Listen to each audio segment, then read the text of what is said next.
Hello, everybody, and welcome back to this Zero Hour. I'm Richard RJ Eskow, and joining us now is one of our best media critics. Eric Boehlert is a senior fellow at Media Matters. His book, Lapdogs, How the Press Rolled Over for Bush, was an important step in breaking the stranglehold of conventional media wisdom, as we now call it. And his second book was Bloggers on the Bus, How the Internet Changes Politics. Eric, thanks for joining us. Hey, my pleasure. Did I leave out a book? Did I get all your books? I got two in before the window closed. I'm not sure people buy those kinds of books anymore. Well, let's hope they do. Let's hope they do for a lot of reasons. But yeah, listen, it's great to have you on the show, and I wanted to have you come on even before these horrible events in Paris.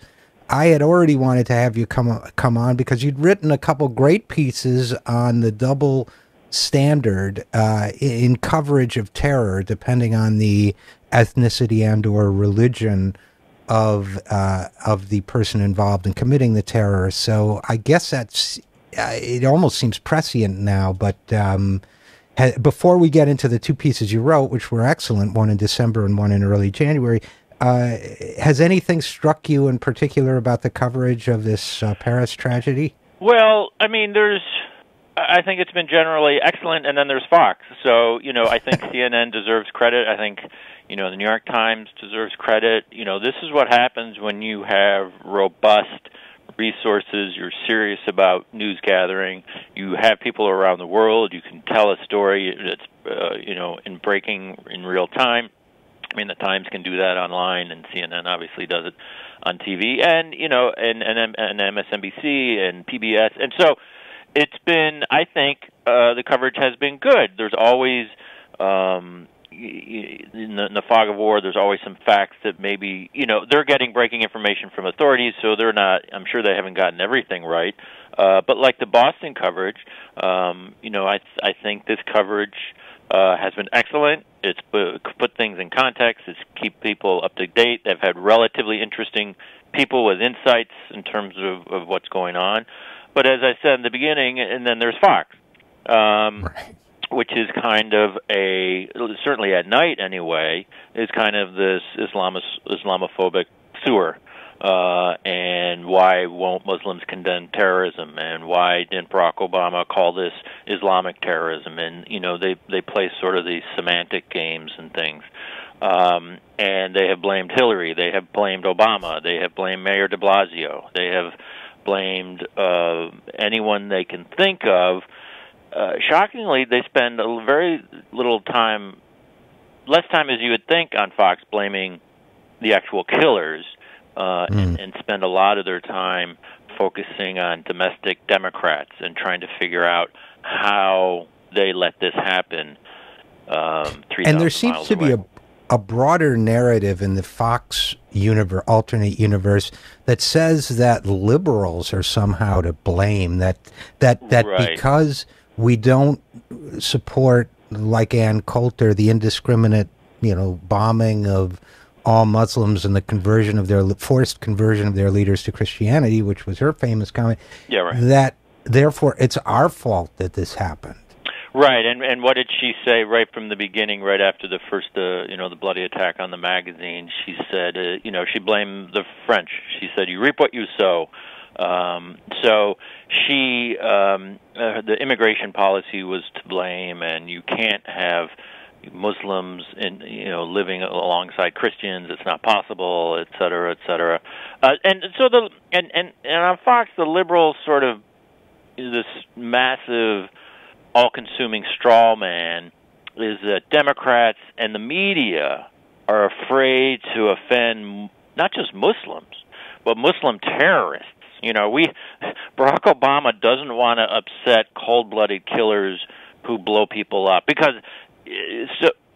so that's where everything comes from. So that's how they view everything. And so all the claims that he's not using the right words, he wasn't angry enough on Monday, and I'm sure that'll be the criticism today. It's because it used to be liberals don't want to upset Muslims and Muslim Americans and things like that, but now they've sort of taken it a step further, that Obama views his world policy based on not upsetting Al-Qaeda, not upsetting ISIS. So this is, as you say, the sort of alternate universe, and it's kind of disgusting and scary. But if you listen closely, that is the underlying critique. And we're talking with Eric Boehlert from Media Matters, not Eric Bowling from Fox, but Eric Boehlert. I hope you don't get that one too often. I've had my criticisms of the president's foreign policy and drone programs and so on. But I have to say, the one thing that they leave out when they say he's not afraid to offend terrorists is he does kill them. Yeah, a lot of them. And as you say, there has been a very vocal opposition, particularly from the American left, with the use of drones and whether that simply accelerates the recruitment of terrorists or things like that. But yeah, I mean, if you go to the Arab world, how is Obama perceived? Well, some perceive him as a killer, as a cold-blooded Muslim killer, because they have dropped bombs on a lot of people. So how does that fit in with this Fox News narrative that he's just sitting on his hands and not fighting the war on terror the way George Bush so successfely did it from their perspective. So yeah, it doesn't add up. The Pentagon and under Obama and NSA, and they've all been waging an extremely aggressive war on terror, and as you say, a lot of people think they've crossed certain lines. So, but the point is, it completely sort of demolishes this, soft on terror, soft on going after Al Qaeda and things like that. They plastered the same thing on Clinton, right? So this is simply insert any Democrat, and this is the critique you're going to get, regardless of what the facts on the ground are. And, you'd think if there was any consistency, which of course there isn't, to their logic, they'd also point out that we had the most catastrophic terror attack in American history under George Bush and none under Barack Obama. But they don't really seem to think that way. Obviously, they have... My favorite point is you hear this phrase all the time, since 9/11, Bush kept us so safe. Right. And it's like, well... Okay, that's kind of a big elephant in the room. That's a lot of dead Americans to sort of make that claim. But yeah, so 9/11 didn't really exist. Right. If you're and by about the way, national security, right? So I don't want to be macabre, but that was sort of his mulligan, right? So that one didn't really count. But boy, ever since those 3,000 Americans died, Bush was so great keeping us safe. Ever since the Exxon Valdez sank, that captain's been doing a great job. Yeah, I don't want to be macabre either or flippant, but I mean, the bizarreness of their coverage is really striking. And what you wrote on January 5th, before this latest onslaught of horror, was the gruesome U.S. beheadings that Fox News ignored. Hint, no Muslims were involved. Can you tell us a little bit about that? Right. So if you remember back in late September, this horrific story from Moore, Oklahoma, this guy was fired and he went home and he got a kitchen knife, came back to the food processing plant, beheaded a coworker and injured another before being shot by one of the employees. So he was a recent convert to Islam, and Fox News just went absolutely bonkers for a week. Saying this was jihad and Sharia had arrived in Oklahoma. Local prosecutor in the very red state of Oklahoma declined to charge him with terror, and it was workplace violence, and it was clearly a retaliation. But Fox just, in the right-wing media, went crazy, claimed Obama was the one who wouldn't charge this guy with terror. So massive coverage, and frankly, the mainstream media gave it massive coverage too. On New Year's Day, there was a horrific story out of Tampa, where this obviously mentally disturbed, on some level, man beheaded his mother, and because she had been nagging him. And then, if you go back to November, there was a story also out of Oklahoma, where a young guy beheaded his friend while they were playing poker, and he had been, previous to that awful story, he had been watching Christian videos, and the brother of the victim said he was a religious zealot. So there were clearly some sort of overtones there, but none of that was covered by Fox News in any relevant way whatsoever. So last year... I think in one of those cases, if I could just jump in, we're talking with Eric Boehlert from Media Matters. I'm trying to remember, but I think in one of those cases, one of the killers, it might have been the mother, said he had explicitly done it for religious reasons. Does that ring a bell?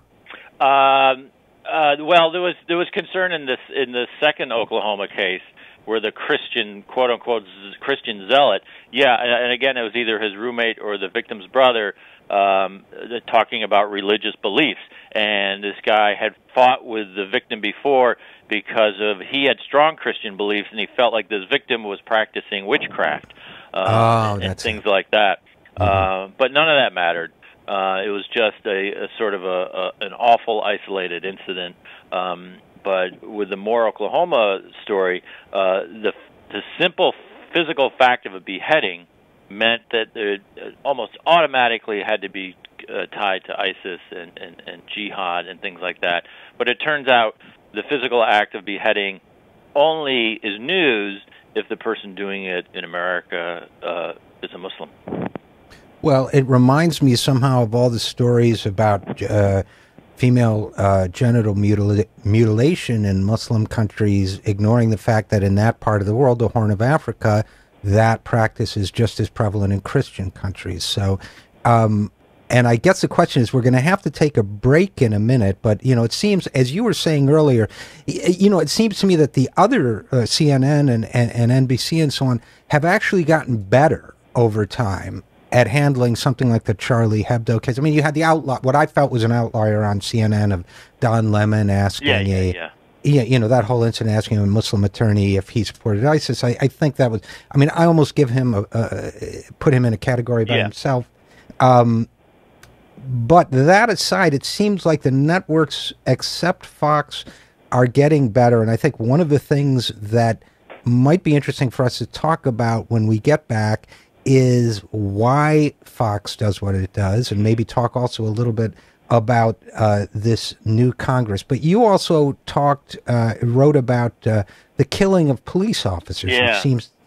Can you give us just like 30 seconds on that? Yeah, well, last spring after the Bundy Ranch standoff, two of the volunteers showed up in Las Vegas, ambushed, assassinated two cops. And there was all kinds of evidence about their anti-government past. As I tweeted and wrote about, I didn't see CNN interrupting their regular scheduled program to air the funerals of those cops. The NYPD, they did air. I have nothing against airing it, but where is the consistency? The NYPD cops were killed by what portrayed sort of a left-wing anti-cop shooter.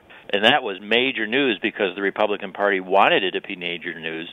When these Tea Party folks assassinated, no doubt about it, plain out assassinated cops in Las Vegas, that wasn't even a one-day story on CNN. Well, let's go back and talk about that too a little bit when we come back from break. We're talking with Eric Boehlert from Media Matters, and I think that's important too. We're going to take a quick break and be right back. I'm Richard RJ Eskow, and this is The Zero Hour.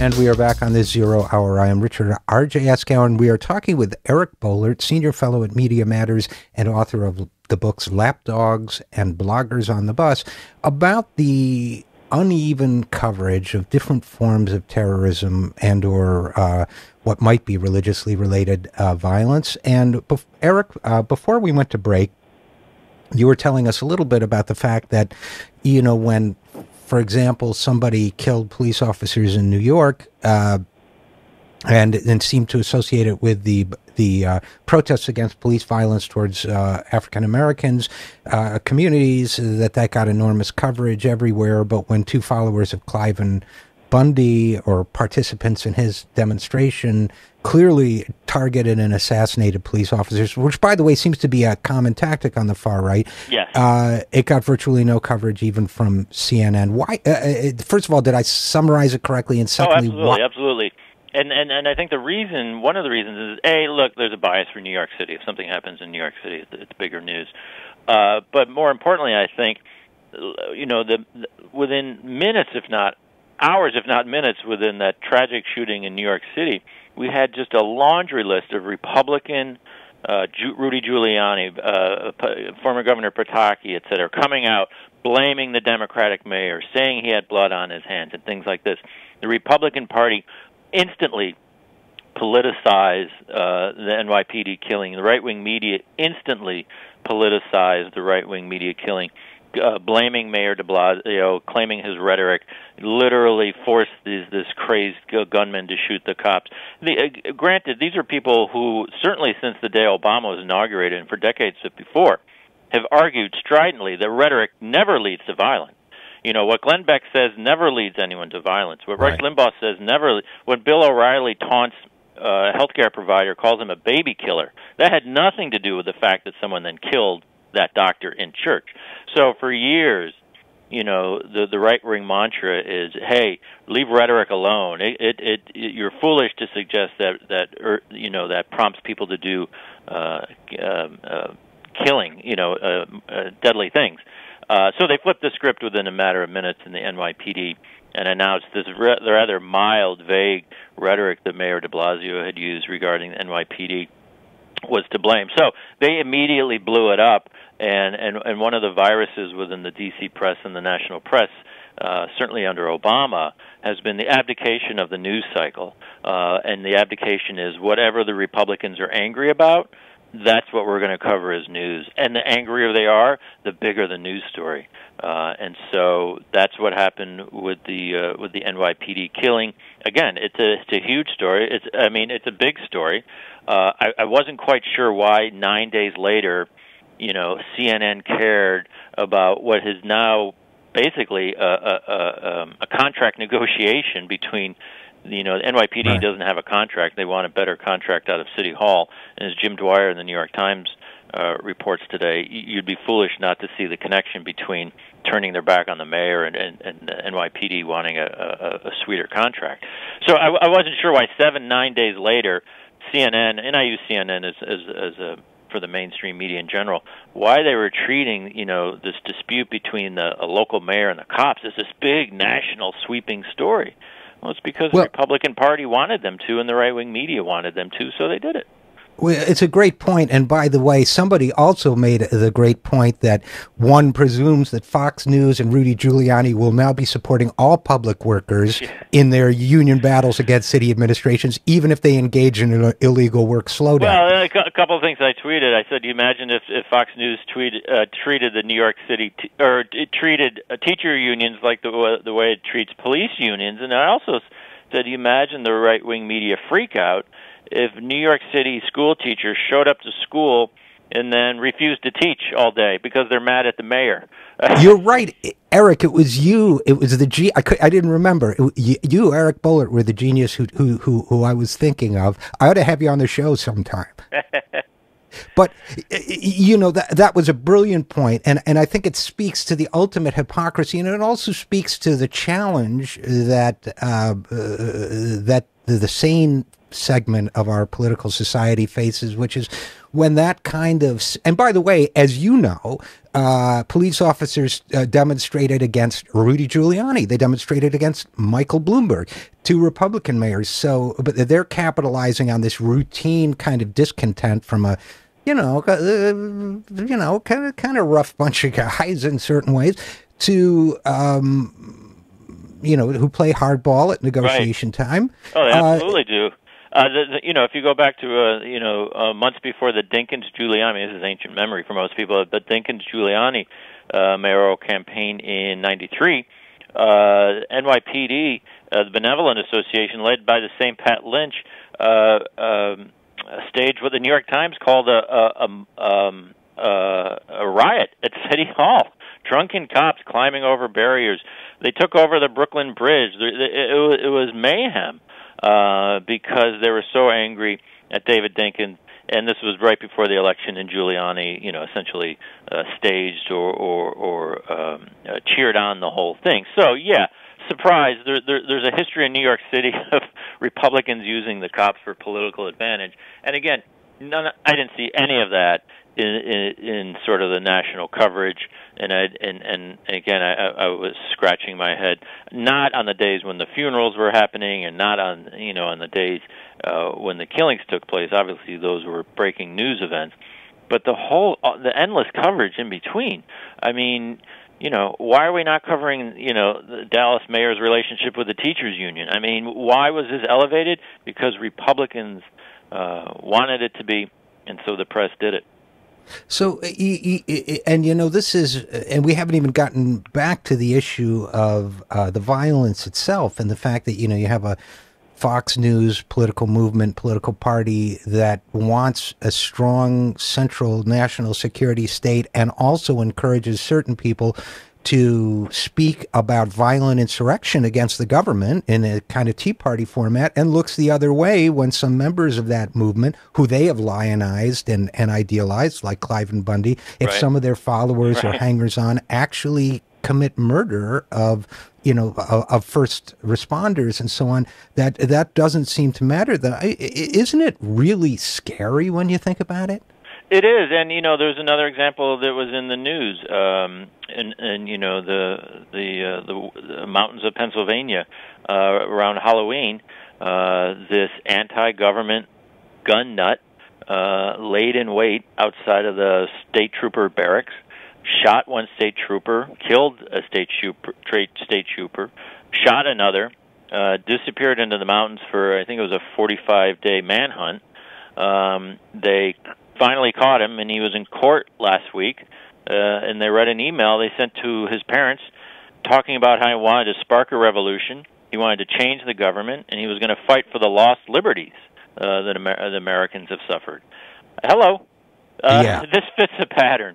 These anti-government white guy with guns have been attacking law enforcement for years and years and years. Go to Southern Poverty Law Center. They're probably the best in terms of tracking, domestic right-wing terror. And it's, the dots are not connected, and it's always sort of the lone wolf type of coverage. So we're talking with Eric Boehlert from Media Matters, and so what do what does the sane faction in our political and media system, and for that matter, among the public at large, when the crazies, and I mean that in as pejorative a sense as I possibly can in this case, when the crazies dominate the news cycle, and rational discourse doesn't get coverage, and even the political assassination of the thin blue line is not deemed worthy of attention because they want to get us scared about brown people on the other side of the world. What do good people do? Can anything be done, whether it's by political leaders or any other than the great work that folks like you do? What can be done to change this, or is it just kind of a downward spiral? Oh, I don't know if it's a downward spiral, but I mean, luckily, Media Matters is a very robust and frankly, powerful institution in terms of pushing back. I kind of shudder to think where we'd be without, outfit with 100+ people willing to do that. But I think it's always important to push back independently, and I guess for news consumers to find alternative sources of news and to support alternative sources of news, I think mainstream journalists are certainly open to level-headed criticism, even journalists are even easier to contact via Twitter. I think most of them are open to, like I said, a level-headed conversation, it's in a way now it's even easier to connect with them and point out things that are wrong. So I don't know. I try to be an optimist, even though. I mean, Fox News is a lost cause, of course, and the whole right-wing media. But, I try to be an optimist in terms of what the rest of the media are doing, and hopefully they can continue to do, good work on their own. And I guess I would say I think that's a great attitude. I try to be an optimist, too, because pessimism is disempowering. And look, people don't take Fox News nearly as seriously as they used to, which means good folks like you are educating them, and I think you're right. I think journalists are accessible, so I think there are things that can be done to make. In fact, I've got to say, even with this Charlie, just to close the loop, even with this Charlie Hebdo thing, I have to say that not only on the cable stations, but the commentary, yes, there's extremism, including sometimes liberals buy into it, and polarization, but I have to say I've heard a lot of sane commentary this time around. In terms of the Paris? Yes, in terms of Paris and Charlie Hebdo. I think that in that sense the discourse may even be improving. Last thought, do you agree? Do you well, think I do. My only concern... a true test, we'd have to see what happens if, God forbid, anything happens here. That's when some of that rationality may evaporate quickly. But there's a tendency. Well, having said that, I started out saying that I thought a lot of the Boston coverage was good, minus Glenn Beck and the New York Post, who ended up. New York Post already wrote a large libel check, and I think Glenn Beck will end up writing one himself. So I think Boston proved that it can be good. So if you compare it to coverage of Muslim possible terrorists in the wake of 9/11, I don't mean like the day after 9/11, but like 2002, 2003, it was bad. And I would say a decade later, I think it is better and it's more concrete and it's less hysterical. Well, we're going to take that as the positive note upon which we must end. As always, great pleasure to talk to you, Eric. We've been talking with Eric Boehlert, Senior Fellow at Media Matters. Eric, thanks so much for joining us. My pleasure. Talk to you soon. You bet. I'm Richard RJ Eskow, and we will be right back after this on your sane media outlet, The Zero Hour.